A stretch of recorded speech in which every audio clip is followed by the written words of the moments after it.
Už to nie je to, čo bolo predtým.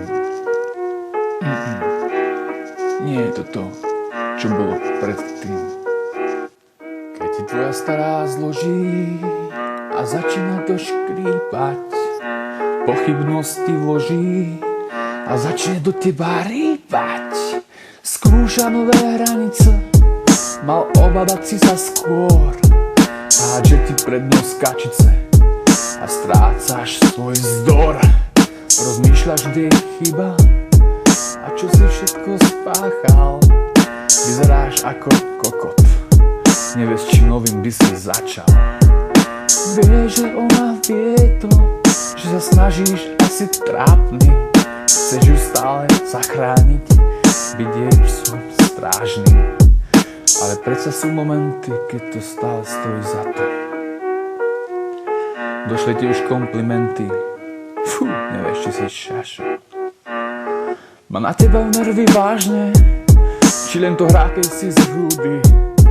Je to od nej správne, ale čo iba blúdi. Ako napovedá tento moment, malo by ti byť jasné, že charizmu ti prebral sok. Tak šok, už si cvok ani krok. Ona sa nevie rozhodnúť a ty len tápeš o tom, kým si.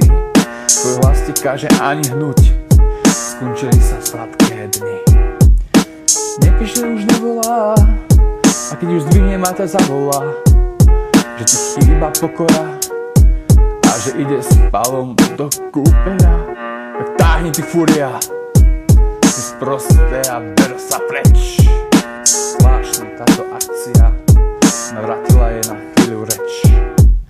A bola veľká búrka a nos vyčmuchal čosi v povetrí a svojou krehkou dušou otriasol jej hlas vážený, že je jedna z najkrajších žien súčasnosti.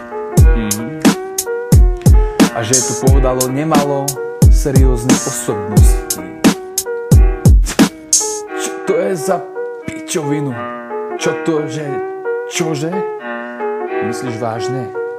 To ti to povedal, môj Bože.